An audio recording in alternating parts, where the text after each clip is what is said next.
Hello friends, 50 के special GK GS और current affairs के इस सीरीज में आपका एक बार फिर से स्वागत है, जिसमें 50 क्वेश्चन के सीरीज में जीके जीएस के हर क्वेश्चन, हर सब्जेक्ट को हम आपके लिए तैयार करते हैं। और ये जो क्वेश्चन है वो जीके जीएस के हर एक सब्जेक्ट के क्वेश्चन से हम आपको इसी 50 क्वेश्चन के, इसी 50 क्वेश्चन के सीरीज में हम आपको डालने का प्रयास करते हैं। यानी कि जीके जीएस के हर पोर्शन को, हर सब्जेक्ट को हम जोड़ के रखने का पूरा कोशिश करते हैं इसी 50 क्वेश्चन के सीरीज में। चाहे तो जनरल साइंस हो, history, geography, Indian polity, economics, Bihar special, current affairs, science and technology, और या तो मिसलेनियस यानी विविध का चैप्टर हो। हर एक चैप्टर से आपको इसी 50 क्वेश्चन के सीरीज में हम क्वेश्चन देने का प्रयास करते हैं, ताकि आगामी एग्जाम्स के लिए कि कोई भी एग्जाम हो, चाहे तो आपका बीपीएससी पीटी एग्जाम हो, बिहार एसएससी मेंस एग्जाम हो, बिहार दरोगा हो, Bihar civil court, Bihar police, मध्य निषेध, रेलवे, एमटीएस, एसएससी हो, बैंकिंग का एग्जाम आपका हो, काफी इंपॉर्टेंट क्वेश्चन उसके लिए होने वाला है। फ्रेंड्स, ये क्वेश्चन, ये जो सीरीज है, इसको पूरा रिवीजन करने का प्रयास कीजिएगा। और रिवीजन के तौर तरीके जो है इसके दो हैं।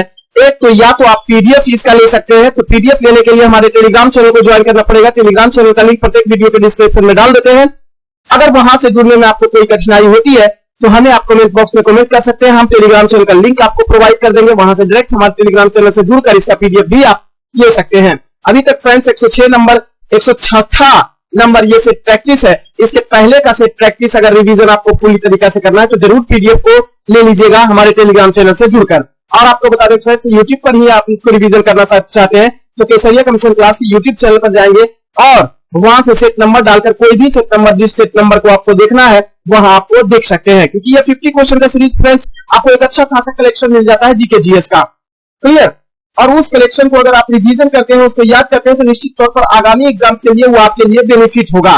तो फ्रेंड्स, अभी तक अगर केसीसी के यूट्यूब चैनल पर आप नए होंगे तो इसे सब्सक्राइब जरूर कर लीजिएगा। और अगर ऐसा लगता है कि यह क्वेश्चन दूसरे स्टूडेंट के लिए भी यूजफुल हो सकता है तो आप इसे शेयर जरूर कीजिएगा, लाइक कीजिएगा, क्योंकि आपके लिए हम क्वेश्चन बहुत ही मेहनत से तैयार करते हैं और उसका एनालिसिस भी आपको सटीक तरीके से देने का पूरा कोशिश करते हैं। तो कम से कम आप लाइक जरूर कीजिएगा, चैनल को सब्सक्राइब जरूर कीजिएगा। 106 नंबर का पहला क्वेश्चन है, भारतीय राष्ट्रीय कांग्रेस और मुस्लिम लीग के बीच प्रसिद्ध लखनऊ समझौता जो हुआ था वो कब हस्ताक्षरित हुआ था? तो आप भी जानते हैं लखनऊ समझौता जो है वो 1916 ईस्वी में दिसंबर में आयोजित किया गया था लखनऊ में। अब यह लखनऊ समझौता जो है, इसे लखनऊ समझौता नाम दिया गया इसलिए क्योंकि यह लखनऊ में आयोजित हुआ था भारतीय राष्ट्रीय कांग्रेस का 32वां अधिवेशन 1916 ईस्वी में। और यह जो लखनऊ समझौता है उसकी अध्यक्षता अंबिका चरण मजूमदार की अध्यक्षता में आयोजित किया गया था। ध्यान रखिएगा, इस लखनऊ समझौते के तहत ही कांग्रेस और लीग समझौते से मुसलमानों के लिए अलग निर्वाचन क्षेत्र तथा जिन प्रांतों में वे अल्पसंख्यक थे वहां पर उन्हें अनुपात से अधिक प्रतिनिधित्व देने की व्यवस्था की गई थी। अब चूंकि यह समझौता लखनऊ में हुआ था अतः इस कारण से इसे लखनऊ समझौता कहा जाता है। यानी कि मुस्लिम लीग और भारतीय राष्ट्रीय कांग्रेस को एक ही मंच पर लाने वाला यह एक समझौता था। अब यह जो समझौता हुआ उसे भारतीय राष्ट्रीय कांग्रेस के द्वारा 29 दिसंबर 1916 ईस्वी में पारित किया गया, जबकि मुस्लिम लीग के द्वारा 31 दिसंबर 1916 ईस्वी में इसे पारित किया गया था। दोनों पॉइंट ध्यान रखेंगे कि लखनऊ समझौता को, जो भारतीय राष्ट्रीय कांग्रेस और मुस्लिम लीग के समझौता हुआ था लखनऊ समझौता, उसको भारतीय राष्ट्रीय कांग्रेस ने कब पारित किया? 29 दिसंबर 1916 ईस्वी को, और मुस्लिम लीग ने 31 दिसंबर 1916 ईस्वी को, 2 दिन के बाद। क्लियर? नेक्स्ट क्वेश्चन, बिहार में ब्रिटिश सत्ता का सर्वप्रथम विरोध किसके द्वारा किया गया था? अली गौहर के द्वारा सर्वप्रथम विद्रोह 1759 ईस्वी में ब्रिटिश का किया गया था बिहार में। क्लियर? लेकिन क्लाइव ने इसके अभियान को सफल नहीं होने दिया, तब अली गौहर ने पटना में डेरा डाल दिया। लेकिन इस समय मेजर कॉम्स में उसे बिहार से वापस जाने पर मजबूर कर दिया गया। तीसरा अभियान जो हुआ ब्रिटिश के विरोध में बिहार में, वो 1760 ईस्वी में शुरू किया गया था अली गौहर के द्वारा। इस बार अली गौहर पराजित हो गया और इसके सहयोगी जॉन लॉ को बंदी बना लिया गया। इसके अलावा इसके बाद में शाह आलम अंग्रेजों की अधीनता को बिहार में स्वीकार कर लिया और बिहार में ब्रिटिश सत्ता आधिपत्य स्थापित कर ली। क्लियर? नेक्स्ट क्वेश्चन, समाजवादी अर्थव्यवस्था में उत्पादन के सभी कारक किसके स्वामित्व और नियंत्रण में रहते हैं? तो ध्यान दीजिएगा, या तो केंद्र सरकार या तो राज्य सरकार। तो आपके ऑप्शन में दिया हुआ जनता के अधिपत्य में, उत्पादकों के अधिपत्य में, राज्य के अधिपत्य में या श्रमिकों के अधिपत्य में। तो राज्य सरकार के अधिपत्य में समाजवादी अर्थव्यवस्था का सभी कारक, चाहे तो स्वामित्व हो चाहे तो नियंत्रण हो, सभी कारक राज्य के सरकार के अधीन होता है समाजवादी अर्थव्यवस्था में। अब समाजवादी अर्थव्यवस्था किसको कहेंगे, जरा इसको ध्यान दीजिएगा। तो पहली बात तो समाजवादी अर्थव्यवस्था में जो भी कारक होंगे, चाहे तो स्वामित्व को लेकर या नियंत्रण को लेकर, वह राज्य सरकार या केंद्र सरकार के अधिपत्य में होंगे। और यह समाजवादी अर्थव्यवस्था जो है वो जनहित के लिए काफी उपयुक्त होता है। समाजवादी अर्थव्यवस्था का जनक की बात किया जाए तो कार्ल मार्क्स को माना जाता है। कार्ल मार्क्स की प्रसिद्ध पुस्तक दास कैपिटल है, जिसमें इन्होंने समाजवादी अर्थव्यवस्था के बारे में विस्तृत रूप से चर्चा किया है। और इस कार्ल मार्क्स के द्वारा लिखित दास कैपिटल नामक पुस्तक का प्रकाशन 1867 ईस्वी में किया गया था, ध्यान रखिएगा। नेक्स्ट क्वेश्चन है, भारतीय संसद के दोनों सदनों का संयुक्त अधिवेशन कौन बुला सकता है? तो भारतीय संसद का संयुक्त अधिवेशन कहेंगे किसको, जरा ध्यान दीजिएगा। राष्ट्रपति के द्वारा यह बुलाया जाता है। और संयुक्त अधिवेशन का मतलब होता है राज्यसभा और लोकसभा दोनों को एक मंच पर लाना। अब दोनों को एक मंच पर लाने के लिए अनुच्छेद जो भारतीय संविधान में है, उसका 108वें अनुच्छेद में भारतीय संसद के संयुक्त अधिवेशन की चर्चा किया गया है, जिसमें कहा गया है कि संयुक्त अधिवेशन जो है किन्हीं भी 3 परिस्थिति में साधारण विधेयक को लेकर बुलाया जा सकता है, आहूत किया जा सकता है। क्लियर? किन्हीं भी 3 परिस्थिति में। अब 3 परिस्थिति वो कौन कौन सा है, जरा ध्यान दीजिएगा। 3 परिस्थिति में से है विधेयक जब एक सदन से दूसरा सदन में जाएगा, या तो अब वो साधारण विधेयक होना चाहिए, ध्यान रखिएगा। कोई भी साधारण विधेयक पर संसद का संयुक्त अधिवेशन की चर्चा अनुच्छेद 108 में राष्ट्रपति के द्वारा बुलाया जाएगा, लेकिन इसकी अध्यक्षता राष्ट्रपति के द्वारा नहीं करके इसकी अध्यक्षता लोकसभा अध्यक्ष या स्पीकर के द्वारा किया जाएगा। अब वो 3 प्रकार का जो परिस्थिति है उसको जरा ध्यान दीजिएगा। विधेयक जब एक सदन से दूसरे सदन में जाएगा, तब दूसरा सदन अगर उस विधेयक को अस्वीकार कर देगा, पहला कंडीशन। दूसरा कंडीशन, विधेयक पर किए जाने वाले संशोधन के बारे में दोनों सदन अंतिम रूप से असहमत हो, झगड़ा हो जाए दोनों सदन के बीच में कि यह विधेयक को हम नहीं मानेंगे, विधेयक को हम नहीं मानेंगे, अंतिम रूप से दोनों के बीच असहमति हो गई है, तो दूसरा कंडीशन ही बन गया। तीसरा कंडीशन है दूसरे सदन को, यानी जब विधेयक एक सदन से दूसरा सदन में जाएगा और दूसरा सदन उसे अपने यहां 6 मास से अधिक समय तक लंबित रख लिया है, उसको पारित नहीं किया है, तो ऐसे 3 परिस्थितियों में संयुक्त अधिवेशन की चर्चा किया गया है। ध्यान रखिएगा, संयुक्त अधिवेशन धन विधेयक एवं संवैधानिक संशोधन विधेयक के मामले में संयुक्त अधिवेशन की चर्चा नहीं किया गया है, ध्यान रखिएगा, क्योंकि संयुक्त अधिवेशन केवल साधारण विधेयक पर लागू किया जाता है। नेक्स्ट क्वेश्चन है, निम्नलिखित में से कौन सा युग्म सही सुमेलित किया गया है? तो चंबल नदी, गोदावरी नदी, कृष्णा नदी और महानदी, और उसकी सहायक नदी दिया हुआ। तो चंबल नदी की सहायक नदी बनास नदी में मिलान किया हुआ, बिल्कुल सही है। गोदावरी की सहायक नदी भीमा नदी, बिल्कुल सही किया हुआ। कृष्णा की सहायक नदी इंद्रावती है, बिल्कुल सही किया हुआ। और महानदी की सहायक नदी बेल नदी यहाँ पे न होके महानदी की सहायक नदी तेल नदी भले है। तो जरा देखिएगा, चंबल नदी, इसका उद्गम स्थल मध्य प्रदेश के मऊ के समीप स्थित जाना पाब पहाड़ी का श्रृंगार चौड़ी चोटी है। चंबल नदी के मुहाना की बात किया जाए तो यमुना नदी में इटावा के निकट यह यमुना नदी में मिल जाती है। अतः चंबल नदी यमुना की सहायक नदी हुई। चंबल नदी की कुल लंबाई लगभग 995 किलोमीटर है। चंबल नदी की सहायक नदी की बात करें तो काली सिंध नदी है, पार्वती नदी है, बामनी नदी है, मेज नदी, सिक्का नदी, बनास नदी, कुराल नदी, ये सभी सहायक नदी है चंबल नदी की। गोदावरी नदी की बात करें तो इसका उद्गम स्थल महाराष्ट्र के नासिक जिले के त्रयंबक श्रेणी में है, जिसका मुहाना बंगाल की खाड़ी में स्थित है और इसकी कुल लंबाई 1465 किलोमीटर है। इसे वृद्ध गंगा, गोदावरी को वृद्ध गंगा या दक्षिणी गंगा भी कहा जाता है। सहायक नदी की बात करें गोदावरी नदी की तो पेन गंगा, वेन गंगा, प्रवर्धा, वर्धा, पूर्णा, इंद्रावती, प्राणहिता तथा मंजीरा है। कृष्णा नदी की बात करें तो कृष्णा नदी के उद्गम स्थल कर्नाटक के महाबलेश्वर की श्रेणी है। इसकी कुल लंबाई लगभग 1400 किलोमीटर है। और कृष्णा की सहायक नदी की बात करें तो भीमा, मूशी, कोयनी, अमरावती, पंचागंगा, दूध गंगा, तुंगभद्रा, घाट प्रभा और माल प्रभा कृष्णा की सहायक नदी है। महानदी की बात करें तो महानदी का उद्गम स्थल छत्तीसगढ़ के रायपुर जिले के सिंहावा श्रेणी है और इसका मुहाना बंगाल की खाड़ी है। महानदी की कुल लंबाई 815 किलोमीटर है लगभग, जबकि इसकी सहायक नदी ब्राह्मणी नदी, बैतरणी नदी, शिवनाथ नदी, हंसदेव तथा तेल नदी है। क्लियर? नेक्स्ट क्वेश्चन, सारंगी समिति का गठन कब किया गया था? तो सारंगी समिति जो है वह किस लिए सारंगी समिति का गठन किया गया था? तो किसानों के ऋण संबंधी मुद्दे के हेतु सारंगी समिति का गठन किया गया था सन 2009 में। अब यह भारत सरकार ने किसानों के ऋण संबंधी मुद्दों पर कार्यबल का एक गठन किया था, जिसे सारंगी समिति नाम दिया गया। क्यों? क्योंकि ध्यान रखिएगा, इस सारंगी समिति के अध्यक्ष श्री यूसी सारंगी थे, जो उस समय नाबार्ड के अध्यक्ष थे। और यह समिति जो है उसका गठन भारत में किसानों के ऋण संबंधी मुद्दों की जांच के लिए किया गया था, अतः इसका नाम सारंगी समिति रखा गया, क्योंकि इसकी अध्यक्षता यूसी सारंगी के द्वारा किया गया था। अब यह अपनी रिपोर्ट, यह सारंगी समिति जो है अपनी रिपोर्ट जून 2010 में प्रकाशित किया था, यानी सौंपा था कृषि मंत्रालय को। क्लियर? तो तीन चीजें के ध्यान रखना है आपको। सारंगी समिति का गठन 2009 में, किस लिए? तो भारत में किसानों के ऋण संबंधी मुद्दों की जांच करने के लिए किया गया। किसकी अध्यक्षता में? यूसी सारंगी की अध्यक्षता में, जो उस समय नाबार्ड के अध्यक्ष थे। अपनी रिपोर्ट कब प्रकाशित किया गया सारंगी समिति के द्वारा? तो जून 2010 में। नेक्स्ट क्वेश्चन है, मुगल काल में चित्रकला का प्रारंभ किसके द्वारा किया गया था? तब वैसे तो मुगल काल में चित्रकला का से लगाव बाबर को भी था, लेकिन इसको विशिष्ट रूप प्रदान करने का सबसे पहला काम हुमायूं के द्वारा किया गया था, अतः मुगल काल में चित्रकला प्रारंभ करने का श्रेय हुमायूं को दिया जाता है। क्लियर? अब देखिएगा, फारस में हुमायूं की मुलाकात जो है वो बेहजाद नामक चित्रकार के 2 शिष्य से होता है। हुमायूं का मुलाकात फारस यानी ईरान में बेहजाद नामक चित्रकार के 2 शिष्य मीर सैयद अली और अब्दुल समद से होता है, और इन दोनों को हुमायूं जो है वो दिल्ली ले आया।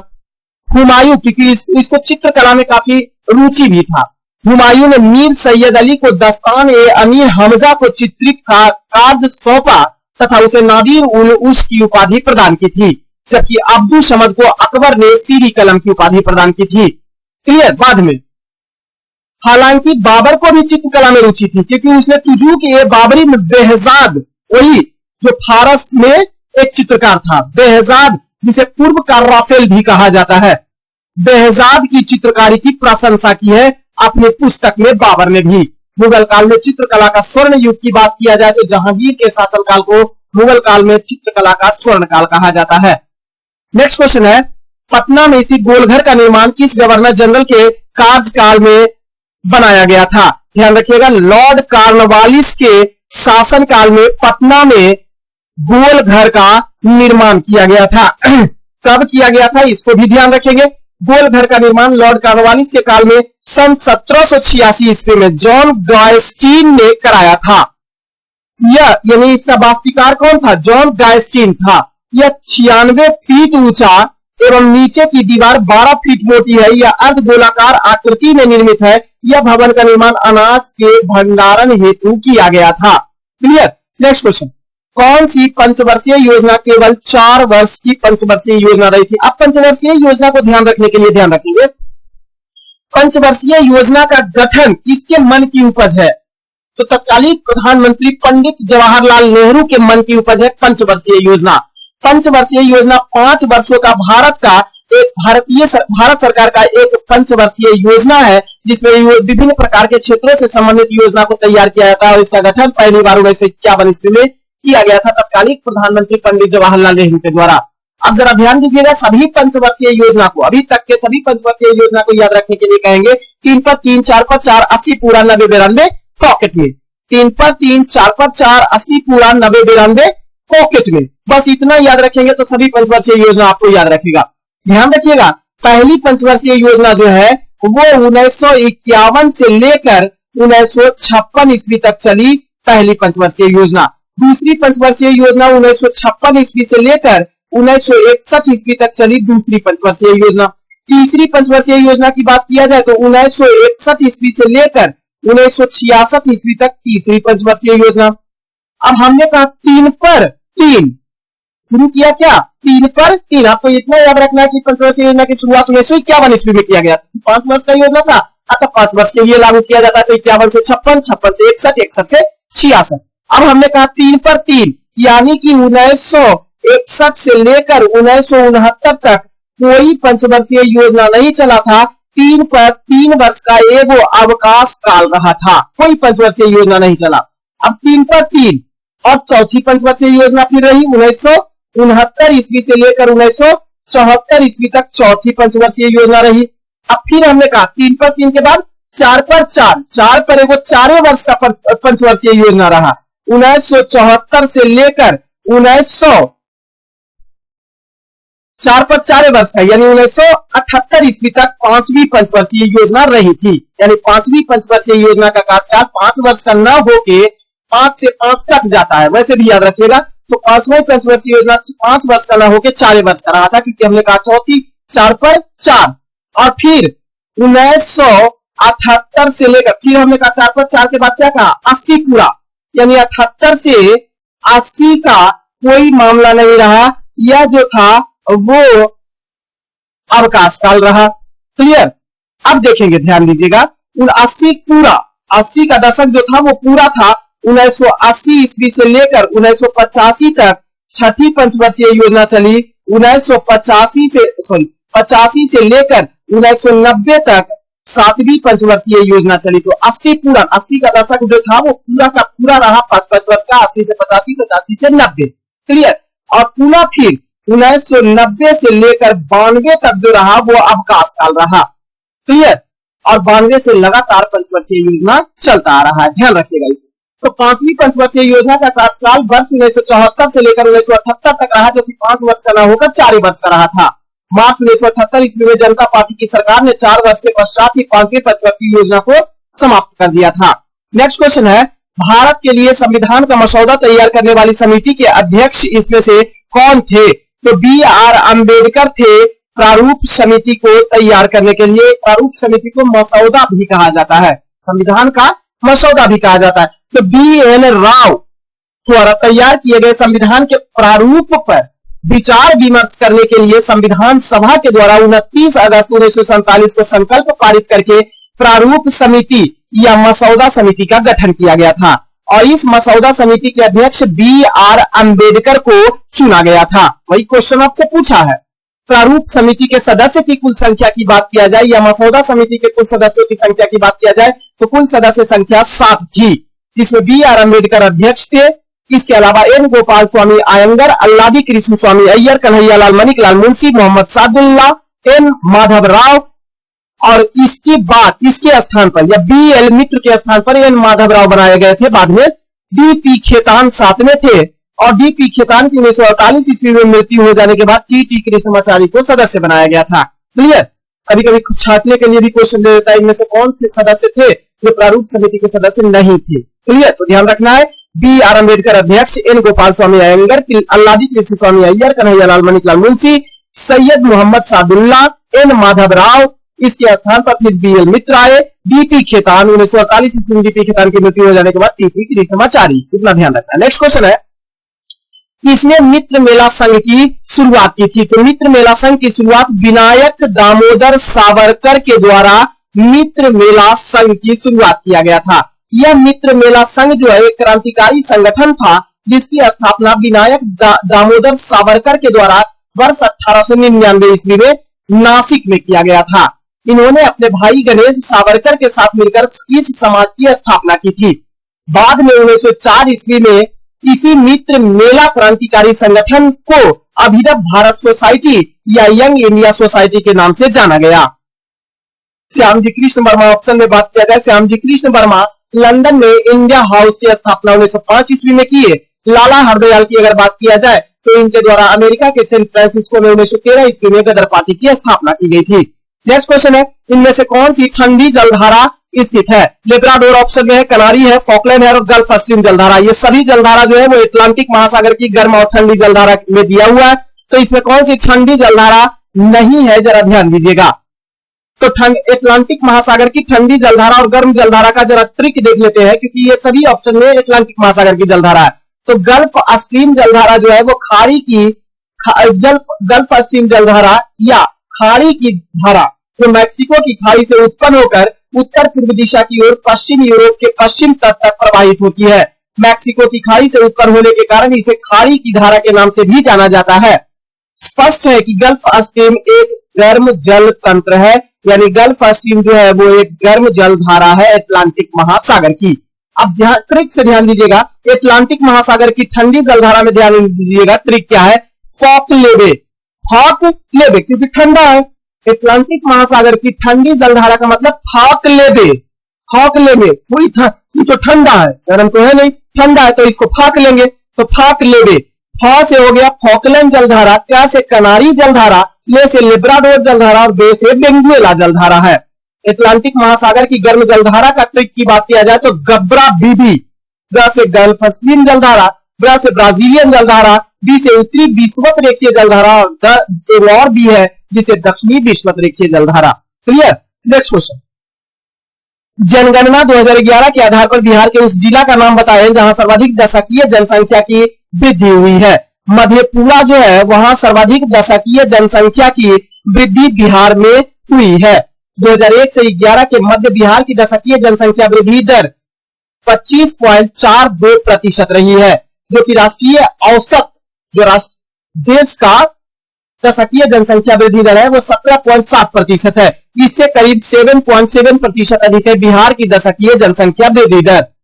सर्वाधिक दशकीय जनसंख्या वृद्धि दर वाला जिला जो है वो मधेपुरा का है, जहां का दशकीय जनसंख्या वृद्धि 31.12% है, जबकि न्यूनतम दशकीय जनसंख्या वृद्धि वाला जिला गोपालगंज है, जहां का दशकीय जनसंख्या वृद्धि दर 19.02% है। क्लियर। नेक्स्ट क्वेश्चन, दिल्ली का कौन सा सुल्तान अशोक स्तंभ को दिल्ली लाया था? ध्यान दीजिएगा, दिल्ली का वह सुल्तान जो अशोक स्तंभ को दिल्ली लाया था वो था फिरोज शाह तुगलक वंश का। अशोक के स्तंभ लेखों की कुल संख्या की बात किया जाए तो 7 है, जो पूरे सभी का सभी ब्राह्मी लिपि में लिखा गया है, कुल्हे ब्राह्मी लिपि में लिखा गया है। सातों के सातों अशोक का 7 स्तंभ लेख है, 14 शिलालेख है और कुछ गुफा लेख भी है। क्लियर।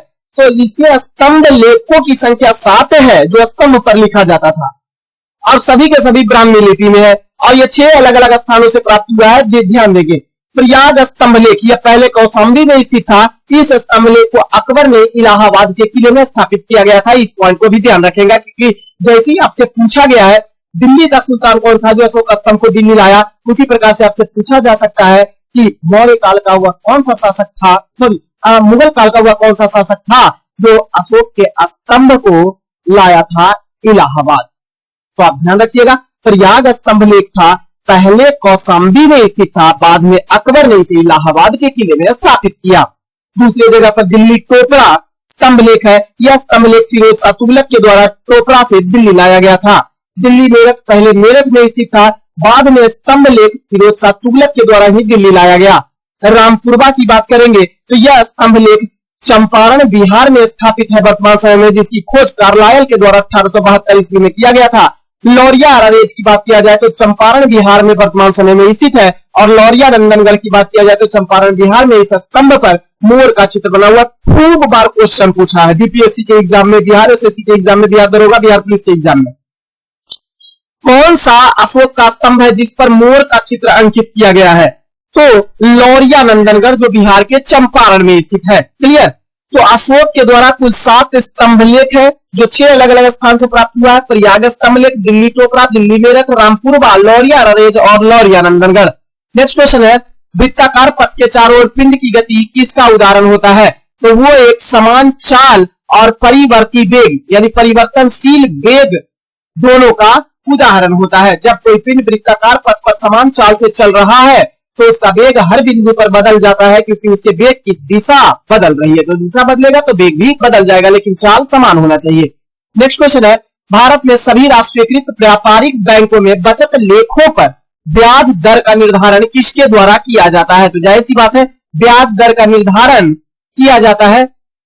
ब्याज दर का निर्धारण भारत में सभी राष्ट्रीयकृत व्यापारिक बैंकों में बचत लेखों पर ब्याज दर का निर्धारण किसके द्वारा किया जाता है? तो जाहिर सी बात है भारतीय रिजर्व बैंक के द्वारा किया जाएगा। अब 2 चीज यहां पे ध्यान दीजिएगा, आरबीआई बैंकों का बैंक है, आरबीआई के द्वारा बैंक रेट तय किया जाता है।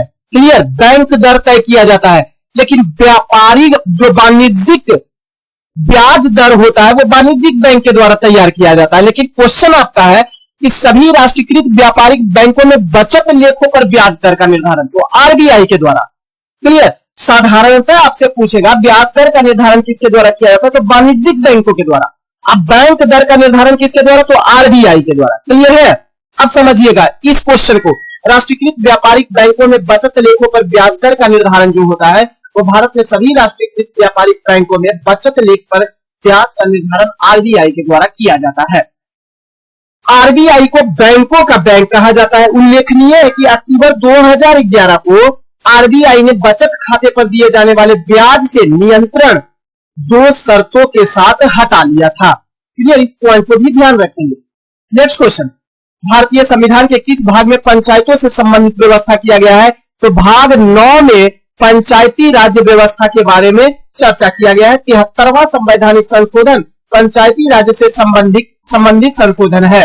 इसके द्वारा संविधान के भाग 9 अनुच्छेद 243 के क से न तक कुल 16 अनुच्छेद में और अनुसूची 11 में पंचायती राज्य व्यवस्था की चर्चा किया गया है। ध्यान दीजिएगा, 1986 ईस्वी में गठित एल.एम. सिंघवी समिति के सिफारिश के आधार पर 73वां संवैधानिक संशोधन अधिनियम 1993 ईस्वी के द्वारा पंचायती राज्य को संवैधानिक दर्जा दिया गया था। बड़ा इंपॉर्टेंट वाला ये पॉइंट है। वर्तमान समय में नागालैंड, मेघालय तथा मिजोरम राज्य को छोड़कर अन्य सभी राज्य में तथा दिल्ली केंद्र शासित प्रदेश को छोड़कर अन्य सभी केंद्र शासित प्रदेश में पंचायती राज्य व्यवस्था लागू है। पंचायती राज व्यवस्था को लागू करने वाला पहला राज्य राजस्थान है, जहां 2 अक्टूबर 1959 ईस्वी को राजस्थान के नागौर जिला में लागू किया गया था पंचायती राज व्यवस्था को। पंचायती राज्य व्यवस्था को संवैधानिक दर्जा मिलने के बाद इसे लागू करने वाला पहला राज्य तो था वो कर्नाटक था, यानी 1993 ईस्वी के बाद। क्लियर है? नेक्स्ट क्वेश्चन, पंचायती राज व्यवस्था को संवैधानिक दर्जा किस समिति के सिफारिश के आधार पर? एल.एम. सिंघवी समिति के सिफारिश के आधार पर 1993 ईस्वी में।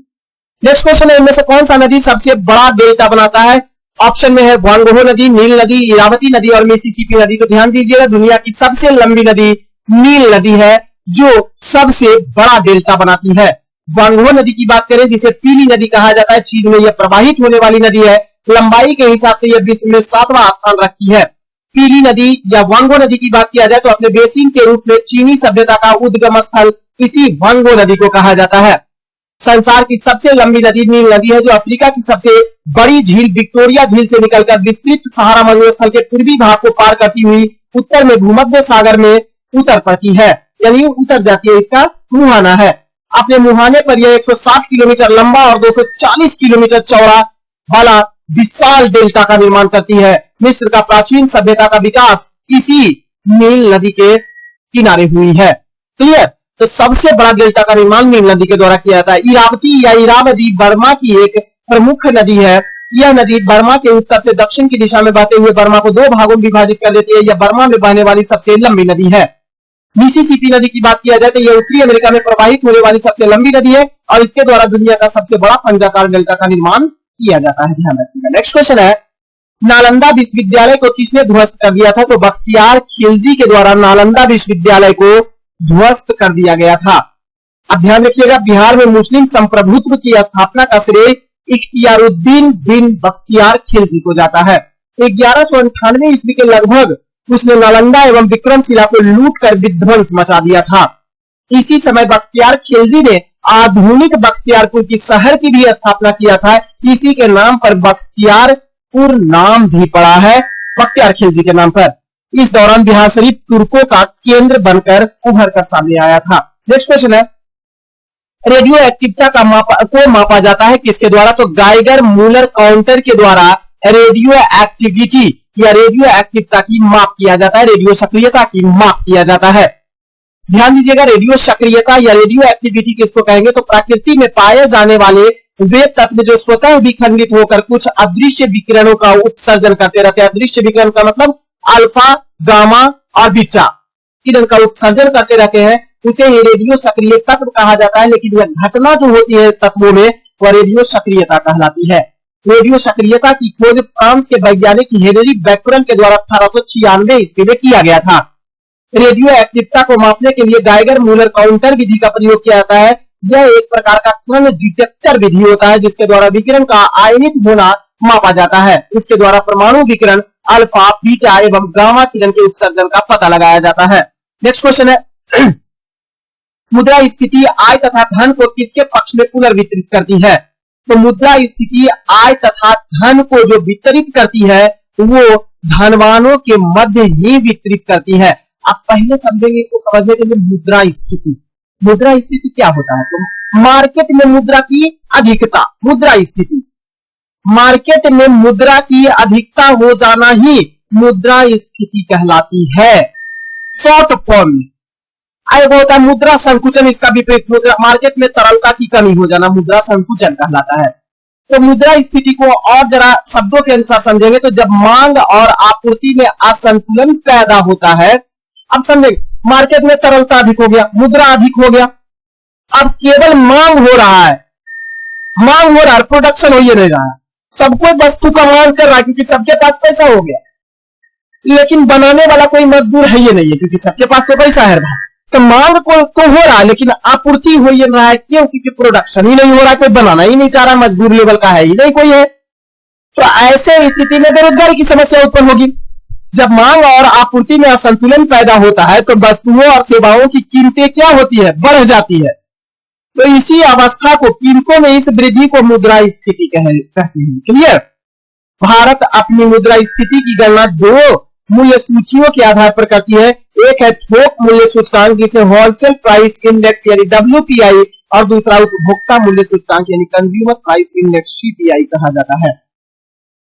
मुद्रास्फीति आय तथा धन को धनवान के पक्ष में पुनः वितरित करती है, जिसके कारण आर्थिक असमानताएं पैदा होती है। कोई बहुत ज्यादा धनवान हो तो धनवाने बनते चला जाएगा, और कोई निर्धन है तो बेचारा निर्धन ही बनता चला जाता है। आर्थिक असमानताएं यही देन होता है, इसी का देन होता है।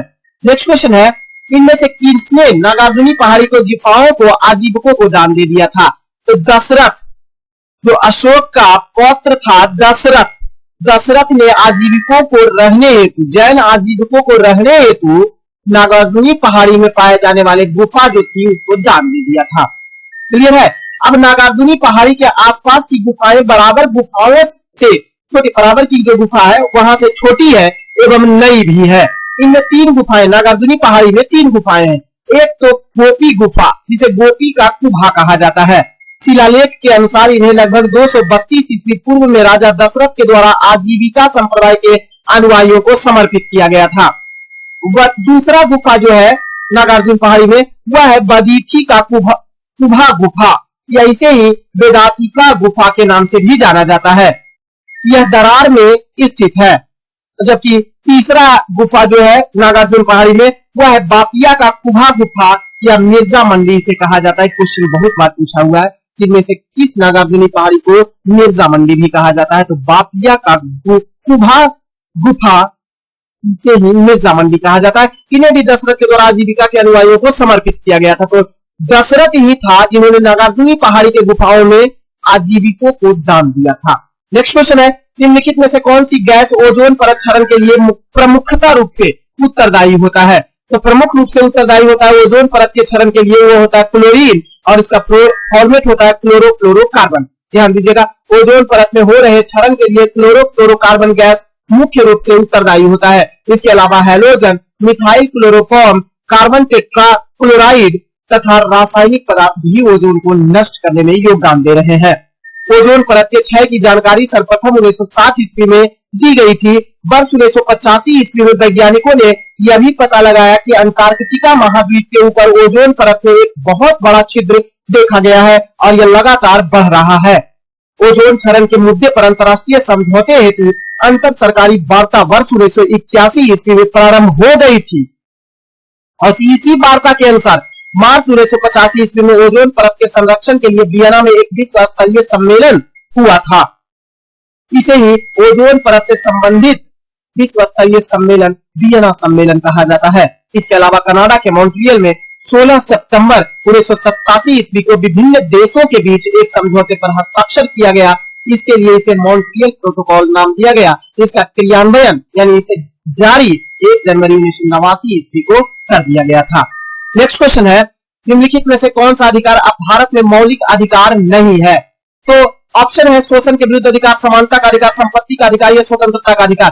तो सॉरी, संपत्ति का अधिकार जो है वो अब मौलिक अधिकार की श्रेणी में नहीं है, यह एक अब कानूनी अधिकार की श्रेणी में अनुच्छेद 300 के क में कर दिया गया है। पहले यह संपत्ति का अधिकार मूल रूप से भारतीय संविधान में अनुच्छेद 31 में किया गया था, जो कि मौलिक अधिकार था। इसे 44वां संवैधानिक संशोधन 1978 ईस्वी के द्वारा मौलिक अधिकार की श्रेणी से हटा दिया गया और वर्तमान समय में इसे अनुच्छेद 300 के क में जोड़कर कानूनी अधिकार बना दिया गया। क्लियर।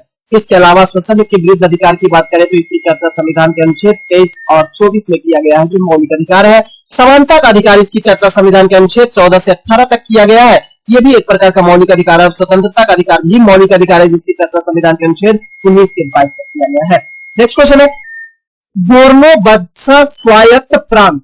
बोर्नो बदख्शां स्वायत्त प्रांत किस पर्वत श्रृंखला में स्थित है? तो पामीर पर्वत का यह हिस्सा है बोर्नो बदख्शां स्वायत्त प्रांत। यह आधिकारिक तौर पर बदख्शां पर्वतीय स्वायत्त क्षेत्र पूर्वी कजाकिस्तान में पामीर पर्वत में एक स्वायत्त क्षेत्र के रूप में जाना जाता है। नेक्स्ट क्वेश्चन है तरल अवस्था में पाई जाने वाली अधातु इसमें से कौन सी होती है? तो जो लिक्विड अवस्था में अधातु पाई जाती है वो होता है ब्रोमीन धातु। तरल अवस्था में पाई जाने वाली एकमात्र धातु की अगर बात करेंगे तो पारा धातु हो जाएगा, जो कमरे के ताप पर द्रव्य अवस्था में पाया जाता है। 5 ऐसे अधातु हैं जो कमरे के ताप पर ठोस अवस्था में पाए जाते हैं, और वो है आयोडीन, कार्बन, फास्फोरस, सल्फर और सिलेनियम। सोडियम एक ऐसा इतना मुलायम होता है धातु जिसे चाकू से भी काटा जा सकता है। नीति आयोग की स्थापना कब की गई थी? तो नीति आयोग की स्थापना 1 जनवरी 2015 को नीति आयोग का गठन योजना आयोग के स्थान पर किया गया था। नीति आयोग का फुल फॉर्म की बात करेंगे तो national institute for transforming India होता है, जिसकी स्थापना 1 जनवरी 2015 ईस्वी को योजना आयोग के स्थान पर किया गया था। नीति आयोग के अध्यक्ष प्रधानमंत्री होते हैं, जो वर्तमान समय में नरेंद्र मोदी है। नीति आयोग के वर्तमान उपाध्यक्ष की बात करें तो सुमन के बेरी है, जो राजीव कुमार का स्थान ग्रहण किया है। नीति आयोग के वर्तमान सीईओ की बात करें, चीफ एग्जीक्यूटिव ऑफिसर की बात करें तो BR सुब्रमण्यम है, जो कि परमेश्वर अय्यर का स्थान ग्रहण किया है। नेक्स्ट क्वेश्चन है निम्न में से कौन वर्षा वन बायोम की एक प्रमुख रूप से विशेषता है, या वर्षा वन बायोम की विशेषता को व्यक्त करने वाला इसमें शब्द है? तो वनस्पति समुदाय में 4 ऊर्ध्व स्तर, प्रधान, उप प्रधान, झाड़ी तथा भूमि परतें, ये वर्षा वन बायोम की विशेषता मुख्य रूप से होती है कि इस वनस्पति समुदाय को 4 वर्ग में बांटा जाता है, ऊर्ध्व स्तर पर, प्रधान के रूप में, उप प्रधान के रूप में, झाड़ी के रूप में और भूमिगत परतों के रूप में। वर्षा वन बायोम भूमध्य सागरीय प्रदेश की विशेषता है, क्योंकि वर्षा वन भूमध्य सागरीय प्रदेश को या विषुवतीय प्रदेश को कहा जाता है। ये वन सघन एवं अंधकार युक्त क्षेत्र होता है, क्योंकि ऊंचे ऊंचे पर्वत से ऊंचे ऊंचे वृक्ष की लताएं होती है, क्योंकि सूर्य के प्रकाश को लेने के लिए प्रतिस्पर्धा इन पेड़ों में होती है, और यह काफी ऊंचे ऊंचे ऊंचाई पर जाके छातानुमा संरचना बना लेता है, जिसके कारण से यह अंधकार वाला क्षेत्र होता है। वर्षा की प्रचुरता के कारण 4 ऊर्ध्व स्तरों में प्रधान स्तर लंबे वृक्षों का होता है, उप प्रधान स्तर जो होता है वो मध्यम लंबाई वाले वृक्ष का होता है, निचले स्तर पर झाड़ियों का विस्तार किया जाता है, और भूमिगत परतें भूमि वाला क्षेत्र होता है। नेक्स्ट क्वेश्चन है निम्नलिखित में से किस एक पुरास्थल से नव पाषाणिक सांस्कृतिक से लेकर हड़प्पा सभ्यता तक के सांस्कृतिक अवशेष प्राप्त हुए हैं? ध्यान दीजिएगा, वो है मेहरगढ़। मेहरगढ़ जो है वर्तमान पाकिस्तान या बलूचिस्तान, मेहरगढ़ पुरातात्विक दृष्टि से महत्वपूर्ण एक स्थान है, जहां नव पाषाणिक युग जो कि 7000 ईसा पूर्व से लेकर 3300 ईसा पूर्व के बहुत सारे अवशेष यहाँ पर मिलते हैं। यह स्थान वर्तमान में बलूचिस्तान, पाकिस्तान का क्षेत्र बलूचिस्तान में स्थित है। यह स्थान विश्व के उन स्थानों में से एक है जहां प्राचीनतम कृषि एवं पशुपालन से संबंधित साक्ष्य प्राप्त हुए हैं। इन अवशेषों से पता चलता है कि यहाँ के लोग गेहूं एवं जौ की खेती करते थे, क्योंकि गेहूं एवं जौ के उपजाने का सबसे पहला प्रमाण जो है इसी मेहरगढ़ से मिला है 1400 ईसा पूर्व में। क्लियर। इसके खेती करने के अलावा यहाँ के लोग भेड़, बकरी और अन्य जानवर पालते थे। मेहरगढ़ आज के बलूचिस्तान में बोलन नदी के किनारे स्थित है। तो ध्यान रखेंगे, यहाँ लोग कृषक थे और ये पशुपालक भी थे। मेहरगढ़ से प्राप्त होने वाली अन्य कुछ वस्तुएं हैं, जैसे बुनाई की टोकरियां, औजार एवं मनके हैं, जो बड़ी मात्रा में मिले हैं। बाद के स्तरों से मिट्टी के बर्तन, तांबे के औजार, हथियार और समाधियां भी यहाँ से मिली है। इन समाधियों में मानव स्वावधान के साथ ही वस्तुएं भी मिली है, यानी मानव को जब दफनाया जाता था तो उसके साथ वस्तु को भी दफनाया जाता था, जो इस बात का संकेत है कि मेहरगढ़ वासी धर्म के आरंभिक स्वरूप से परिचित हुआ करते थे। इस स्थल की खुदाई की बात करें, यानी मेहरगढ़ की खुदाई की बात करें, तो 1977 ईस्वी में पहली बार इसकी खुदाई होती है और इस खुदाई में यहाँ से नवपाषाणिक काल से लेकर कांस्य युगीन तक के प्रमाण मिलते हैं। यह 8 स्तर में हमें लगभग 5000 वर्षों के इतिहास की जानकारी देता है और आज से लगभग 9000 वर्ष पूर्व का है।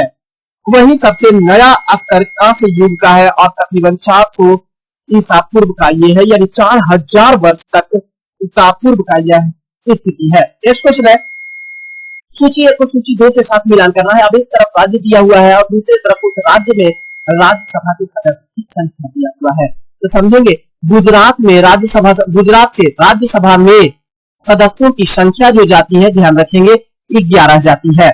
क्लियर। कर्नाटक से राज्यसभा सदस्य जो है वो 12 जाते हैं। केरल से राज्यसभा सदस्य के लिए 9 सदस्य को और राजस्थान से 10 सदस्य को नामित किया जाता है।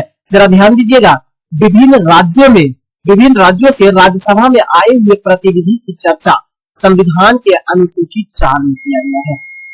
गुजरात से राज्यसभा में कुल 11 प्रतिनिधि, कर्नाटक से राज्यसभा में 12 प्रतिनिधि, केरल से राज्यसभा में 9 प्रतिनिधि और राजस्थान से राज्यसभा में 10 प्रतिनिधि की चर्चा है। नेक्स्ट क्वेश्चन है, तो आपका सही मिलान जो इसमें हो जाएगा, ध्यान रखिएगा, वो आपका सही मिलान हो जाएगा option number A 3, 4, 1। Next question है, आनुवंशिकता यानी जेनेटिक शब्द किसने कहा था? तो जेनेटिक शब्द का प्रतिपादन किया गया था, ध्यान रखिएगा, वो जो वॉटसन के द्वारा किया गया था। जेनेटिक्स यानी आनुवंशिकता शब्द का प्रतिपादन विलियम वॉटसन ने आनुवंशिकी शब्द को गढ़ा था। वह एक ब्रिटिश जीव विज्ञानी थे।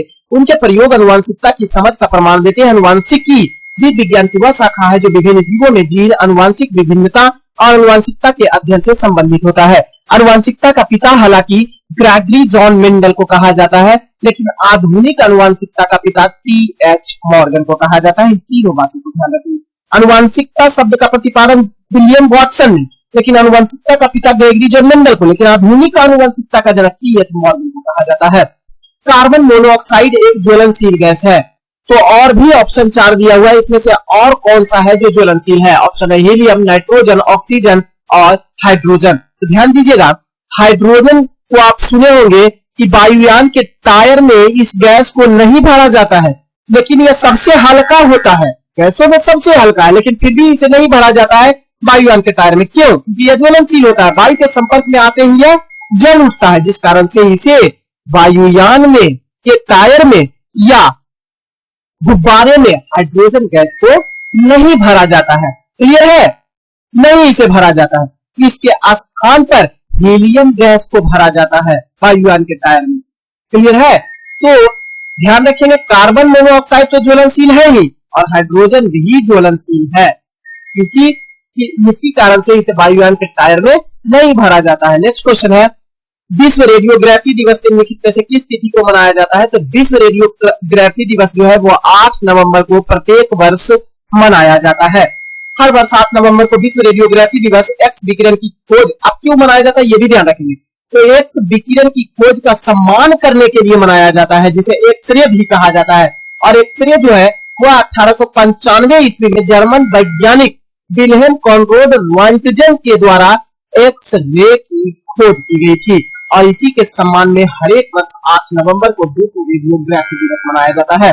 रेडियोलॉजी 2022 के अंतरराष्ट्रीय दिवस का विषय, रेडियोग्राफी जो है 2022 का अंतरराष्ट्रीय दिवस रोगी सुरक्षा के अग्रभाग में रेडियोग्राफर है, इसका विषय है, थीम है। विश्व का पहला रेडियोग्राफी दिवस 2007 में international society of radiographers and radiological technology के द्वारा 8 नवंबर को मनाया गया था। कब? 2007 में। हालांकि इस दिन का पहला प्रमुख उत्सव 2012 में आयोजित किया गया था। नेक्स्ट क्वेश्चन है, चंदेल साम्राज्य का जैजाक भुक्ति नामक किस चंदेल राजा के नाम से उत्पन्न हुआ है? बहुत ही इंपॉर्टेंट क्वेश्चन है आपके लिए। जय शक्ति, ऑप्शन नंबर ए। चंदेल साम्राज्य जो है प्रतिहार साम्राज्य के पतन के पश्चात बुंदेलखंड के भूभाग पर चंदेल वंश के स्वतंत्र राजनीति इतिहास का प्रारंभ होता है। बुंदेलखंड का प्राचीन नाम जैजाक भुक्ति है। महोबा से प्राप्त, अब ये भी ध्यान रखेंगे, बुंदेलखंड का प्राचीन नाम जो था वो जैजाक भुक्ति था। महोबा से प्राप्त एक लेख से पता चलता है कि इस वंश के तीसरे शासक जय शक्ति अपने द्वारा शासित प्रदेश का नामकरण अपने नाम पर जेजाक भुक्ति अथवा जेजा भुक्ति रखा था। तो ध्यान रखेंगे, चंदेल साम्राज्य का जेजाक भुक्ति नाम किस चंदेल राजा के नाम पर, जय शक्ति के नाम पर रखा गया। चंदेल वंश की स्थापना की बात किया जाए तो नन्मुख के द्वारा 831 ईस्वी में किया गया था। इसकी राजधानी खजुराहो थी प्रारंभिक काल में। हालांकि प्रारंभ में इसकी राजधानी जो थी वो कालिंजर की, बाद में इसे खजुराहो स्थानांतरित कर दिया गया। क्लियर। तो चंदेल वंश का प्रारंभिक राजधानी कालिंजर यानी महोबा थी, बाद में इसे खजुराहो स्थापित किया गया था। चंदेल राजा थंग ने इसे कालिंजर से खजुराहो स्थापित किया था राजधानी को। चंदेल वंश का प्रथम स्वतंत्र एवं सबसे प्रतापी राजा की बात किया जाए तो राजा यशोवर्मन था। नेक्स्ट क्वेश्चन है, चिनुक क्या है? तो चिनुक जो है वो एक स्थानीय पवन का उदाहरण है। अब चिनुक जो है वो उत्तरी अमेरिका के रॉकी पर्वत के पूर्वी ढाल के सहारे एक प्रकार का गर्म स्थानीय पवन है। पवन दो प्रकार का, एक गर्म स्थानीय पवन और ठंड स्थानीय पवन दो प्रकार का, एक गर्म और दूसरा ठंडा। तो चिनुक जो है वो गर्म स्थानीय पवन का उदाहरण है। यह चिनुक जो है वो उत्तरी अमेरिका के रॉकी पर्वत के पूर्वी ढाल के सहारे शीत ऋतु में चलती है। चूंकि यह गर्म पवन है तो शीत ऋतु में चलती है, ठंडे के दिनों में। इस पवन के चलने से मैदानी भाग में जो शीत ऋतु के कारण बर्फ की मोटी चादर जम गई होती है वह धीरे धीरे पिघलने लग जाता है और मौसम सुहाना हो जाता है। अतः इस पवन को सुहाने मौसम का प्रतीक वाला पवन भी कहा जाता है। ध्यान रखिएगा। नेक्स्ट क्वेश्चन है, सबसे अस्थायी पारिस्थितिकी तंत्र कौन सा होता है? तो महासागर या समुद्र जो है वो सबसे अस्थायी पारिस्थितिकी तंत्र होता है। ऑप्शन नंबर बी आपका सही हो जाएगा। मरुस्थलीय पारिस्थितिकी तंत्र जो है वो सबसे कम अस्थायी होता है। दोनों को ध्यान रखिए, सबसे अस्थायी समुद्र या महासागर और सबसे अस्थायी जो है वो मरुस्थल है। किसी भी पारिस्थितिकी तंत्र का स्थायित्व उसमें पाए जाने वाले जैव विविधता के आधार पर निर्भर करता है। पारिस्थितिकी तंत्र की संकल्पना सर्वप्रथम ए.जी. टांसले नामक विद्वान के द्वारा प्रतिपादित किया गया था। नेक्स्ट क्वेश्चन है, राज्य के राज्यपाल को किससे नियुक्त करने की शक्ति प्राप्त होती है? तो राज्य के राज्यपाल जो है वो राज्य की महाधिवक्ता को भी नियुक्त करते हैं, अधीनस्थ न्यायालयों के न्यायाधीशों को भी नियुक्त करते हैं, राज्य लोक सेवा आयोग के अध्यक्ष और उसके सदस्यों को भी नियुक्त करते हैं। तो सभी आंसर आपका सही हो जाएगा। जरा ध्यान दीजिएगा, राज्य के राज्यपाल की चर्चा भारतीय संविधान के भाग 6 के अंतर्गत अनुच्छेद 153 में इसके पद की चर्चा किया गया है। राज्य की कार्यपालिका का प्रधान राज्यपाल होता है, जिसकी नियुक्ति भारत के राष्ट्रपति के द्वारा सामान्यतः 5 वर्ष की अवधि के लिए किया जाता है, परंतु राष्ट्रपति के प्रसाद पर्यंत पद को राज्यपाल धारण करते हैं। कहने का मतलब है जब तक राष्ट्रपति चाहेगा तब तक यह राज्यपाल रहेगा, राष्ट्रपति का मन नहीं है तो राज्यपाल के पद से इसे हटा दिया जाएगा। यही कारण है कि इसे प्रसाद पर्यंत पद कहा जाता है। सामान्यतः 5 वर्ष के लिए नियुक्त करता है। क्लियर, सामान्यतः जनरली, लेकिन यह प्रसाद पर्यंत पद होता है राष्ट्रपति का। क्लियर। राज्यपाल संबंधित राज्य के उच्च न्यायालय के मुख्य न्यायाधीश अथवा वरिष्ठतम न्यायाधीश के सम्मुख अपने पद की शपथ ग्रहण करता है। राज्यपाल राज्य के विधानमंडल का अंग होता है। नेक्स्ट क्वेश्चन है, निम्नलिखित में से कौन संविदा वेत्ताओं की मौलिक एवं सामान्य मान्यताओं में एक नहीं शामिल किया गया है? जरा ध्यान दीजिएगा। तो प्रकृति अवस्था की अवधारणा को शामिल किया गया है संविदा वेत्ताओं के मौलिक एवं सामान्य मान्यताओं में। संविदा की अवधारणा को भी शामिल किया गया, व्यक्ति की सहमति को भी शामिल किया जाता है, लेकिन व्यक्ति की असुरक्षा को संविदा वेत्ताओं के मौलिक एवं सामान्य मान्यताओं में शामिल नहीं किया जाता है। नेक्स्ट क्वेश्चन है, सहलग्नता की खोज किसके द्वारा किया गया था? तो सहलग्नता की खोज जो है वो किया गया था वॉटसन के द्वारा। सहलग्नता यानी लिंकेज की खोज किया गया था। सहलग्नता की खोज सर्वप्रथम ब्रिटिश वैज्ञानिक विलियम वैटसन के द्वारा विलियम वैटसन भी और रेगिनॉल्ड कुंडल पुन्नेट के द्वारा, दोनों के द्वारा किया गया था। चूंकि ऑप्शन में नहीं है इसलिए विलियम वैटसन आपका सही आंसर होगा। सहलग्नता कहते किसको है? इसका अंग्रेजी होगा लिंकेज। एक ही गुणसूत्र पर स्थित जीनों में एक साथ वंशगत हो जाने की जो प्रवृत्ति पाई जाती है उसे ही सहलग्नता कहा जाता है। अब यह गुण होता है जीन में, यह गुण जीन में होता है, तो यह प्रवृत्ति जीनों का जो होता है उसी को सहलग्नता कहा जाता है। जबकि जीन जो एक ही गुणसूत्र पर स्थापित होते हैं और एक साथ वंशानुगत होते हैं उसे सहलग्न जीन यानी लिंक्ड जीन्स कहा जाता है। क्लियर। नेक्स्ट क्वेश्चन, निम्नलिखित शासकों में से किसने विदेशों में आधुनिक रीति पर दूतावास की स्थापना किया था? टीपू सुल्तान के द्वारा आधुनिक रीति रिवाज के आधार पर दूतावासों की स्थापना विदेशों में किया था पहली बार।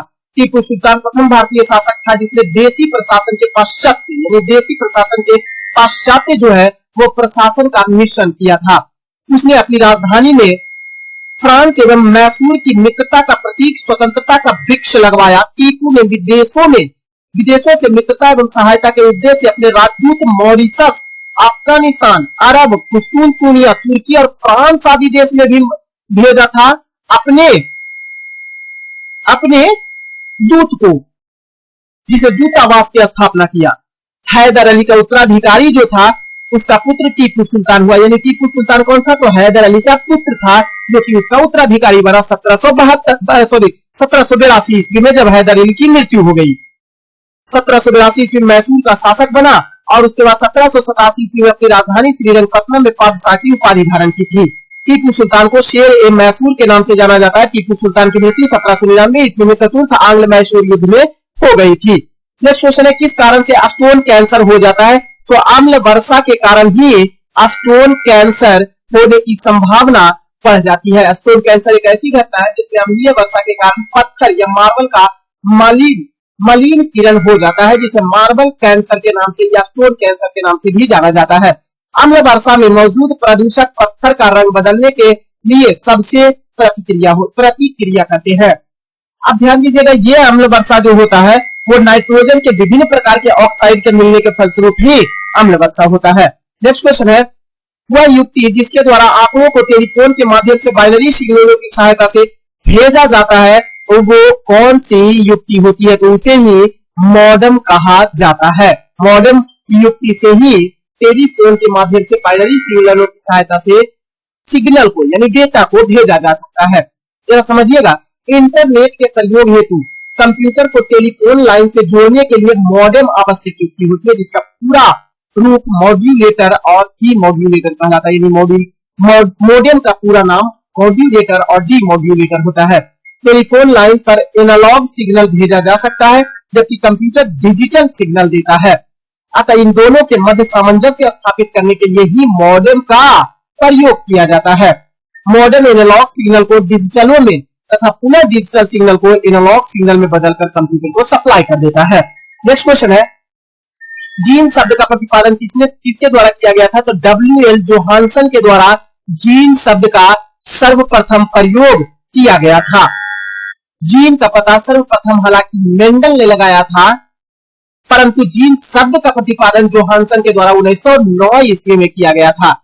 T.H. मॉर्गन को आधुनिक आनुवंशिकता का जनक कहा जाता है, मेंडल को आनुवंशिकता का जनक कहा जाता है और ह्यूगो डी ब्रीज जो ऑप्शन में दिया हुआ ऑप्शन नंबर डी में, इसे उत्परिवर्तन का जनक कहा जाता है, यानी फादर ऑफ म्यूटेशन कहा जाता है। नेक्स्ट क्वेश्चन है, एक्सेल स्प्रेडशीट की मूल इकाई जहां पर डेटा एंट्री की जाती है उसे किस नाम से जाना जाता है? तो उसे ही सेल कहा जाता है।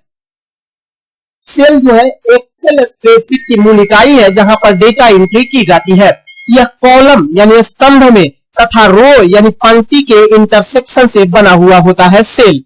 इसे पहचानने हेतु कॉलम का पहला और इसके बाद रो का नंबर देखा जाता है। उदाहरण के लिए देखेंगे तो सेल एड्रेस अगर B8 का अर्थ क्या है कि सेल जो है वो कॉलम B और 8 के इंटरसेक्शन पॉइंट पर स्थित होता है। नेक्स्ट क्वेश्चन है, इनमें से कौन से क्रांतिकारी थे जो काकोरी षड्यंत्र केस में फांसी की सजा से बच गए थे? तो अशफाक उल्ला खां को फांसी हुआ, राजेंद्र लाहिड़ी को फांसी हुआ, राम प्रसाद बिस्मिल को फांसी हुआ, चंद्रशेखर आजाद जो है उन्हें फांसी नहीं पड़ा क्योंकि वह भागने में सफल हो गए थे। काकोरी षड्यंत्र केस क्या है जरा समझिएगा। तो 9 अगस्त 1925 ईस्वी को क्रांतिकारियों ने लखनऊ के पास काकोरी गांव में 8 down Saharanpur Lucknow passenger train को रोककर सरकारी खजाना लूट लिया था। खजाना लूटने का विचार राम प्रसाद बिस्मिल का था। इस घटना में अशफाक उल्ला खां, राम प्रसाद बिस्मिल, रोशन सिंह और राजेंद्र लाहिड़ी को दिसंबर 1987 ईस्वी में फांसी की सजा दी गई थी, परंतु चंद्रशेखर आजाद फरार हो गए थे और सचिंद्र सन्याल को आजीवन कारावास की सजा मिली। मनवंत नाथ गुप्त को 10 वर्ष की कैद की सजा हुई थी। काकोरी रेल डकैती का नाम हाल ही में बदल दिया गया है और इसका नाम काकोरी ट्रेन एक्शन कर दिया गया है। नेक्स्ट क्वेश्चन है, मच्छरों के जैविक नियंत्रण के लिए निम्नलिखित में से किसका प्रयोग किया जाता है? तो गंबूशिया का प्रयोग मच्छरों के नियंत्रण हेतु प्रयोग किया जाता है। जो जल में उपस्थित मच्छरों के लार्वा को खासकर मच्छरों के लार्वा जो होते हैं उसको खाकर नियंत्रण कर जाती है, इसलिए इसे मॉस्किटो फिश कहा जाता है। ये एक प्रकार का कंबूसिया जो होता है, एक प्रकार का समुद्री मछली होता है जो स्वच्छ जल में पाई जाती है और इसे मॉस्किटो फिश कहा जाता है, क्योंकि यह मॉस्किटो यानी मच्छरों को खा जाता है और उसके लार्वा को भी खा जाता है और मच्छरों को फैलाने से रोक देता है। शरथ बाबू का हाल ही में 22 मई 2023 को 71 वर्ष की आयु में निधन हो गया। वह किस क्षेत्र से जुड़े हुए थे? तो जरा ध्यान दीजिएगा, दिग्गज तमिल और तेलुगु अभिनेता शरथ बाबू का 22 मई 2023 को हैदराबाद में 71 वर्ष की अवस्था में निधन हो गया। तो जाहिर सी बात है ये क्या थे? अभिनेता थे जो तमिल और तेलुगु के अभिनेता थे। 1951 ईस्वी में इनका जन्म हुआ था शरथ बाबू, जो कि 1973 ईस्वी की तेलुगु फिल्म राम राज्यम से अभिनय की शुरुआत की थी। उन्होंने 1978 ईस्वी में निर्देशक के बालचंद्रन की निजाम गिरधू के साथ तमिल सिनेमा में अपनी शुरुआत की थी। उन्होंने कमल हसन, रजनीकांत और टी रामाराव जैसे अभिनेता के साथ तमिल, तेलुगु और मलयालम की 200 से अधिक फिल्मों में भी अभिनय किया था। निम्नलिखित में से किस उत्तर पूर्वी राज्य का उद्देश्य दिसंबर 2023 तक AFSPA का वापस लेना है? यानी किस राज्य को AFSPA, कौन सा राज्य है जिसे पूर्वोत्तर राज्य AFSPA को वापस ले लेगा? तो वापस लेने वाला राज्य जो है वो है असम राज्य। ऑप्शन नंबर ए असम राज्य। ध्यान दीजिएगा, असम के मुख्यमंत्री हेमंत बिस्वा शर्मा ने 22 मई 2023 को घोषणा की कि राज्य 2023 के अंत तक सशस्त्र बल विशेष अधिकार अधिनियम AFSPA, जिसे armed forces special power act कहा जाता है, इसको पूरी तरह से वापस लेने का लक्ष्य रखा है। असम को 27 से 28 नवंबर 1990 की मध्यरात्रि के दौरान AFSPA के तहत अशांत क्षेत्र घोषित किया गया था और तब से हर 6 महीने में इसे बढ़ाया जाता रहा है। अब जो है असम सरकार यानी असम के मुख्यमंत्री हेमंत बिस्वा शर्मा 22 मई 2023 को घोषणा किया है कि सशस्त्र बल विशेष अधिकार अधिनियम, जिसे AFSPA यानी armed forces special power act कहा जाता है, उसे वापस ले लिया जाएगा। सशस्त्र बल विशेष शक्तियां अधिनियम 1958 ईस्वी क्या कहता है? तो भारत की संसद का एक अधिनियम है जो अशांत क्षेत्र में सार्वजनिक व्यवसाय बनाए रखने के लिए भारतीय सशस्त्र बलों को विशेष अधिकार प्रदान करता है। यह कानून सुरक्षा बलों को बिना किसी पूर्व गारंटी के अभियान चलाने और किसी को भी गिरफ्तार करने का आदेश देता है। यही है AFSPA से क्षेत्र से जुड़े हुए जो क्षेत्र होते हैं उसमें इसका नियंत्रण होता है, यानी कि सशस्त्र बलों को नियंत्रण होता है सुरक्षा के लिहाज से। नेक्स्ट क्वेश्चन है, नेपाल ने किस वर्ष को विशेष पर्यटन वर्ष के रूप में नामित किया है? ध्यान दीजिएगा, नेपाल ने किस वर्ष को विशेष पर्यटन वर्ष के रूप में अभी ही नामित कर दिया है? तो 2025 को नेपाल ने विशेष पर्यटन वर्ष के रूप में नामित कर दिया है। नेपाल ने देश के पर्यटन उद्योग की बहाली में सहायता के लिए 2025 को विश्व पर्यटन वर्ष के रूप में नामित किया है। राष्ट्रपति ने घोषणा किया कि विक्रम संवत कैलेंडर में 2080 के दशक को नेपाल भ्रमण दशक के रूप में मान्यता दी जाएगी। नेपाल के सांस्कृतिक मूल्यों को बढ़ावा देने में दान देने वाले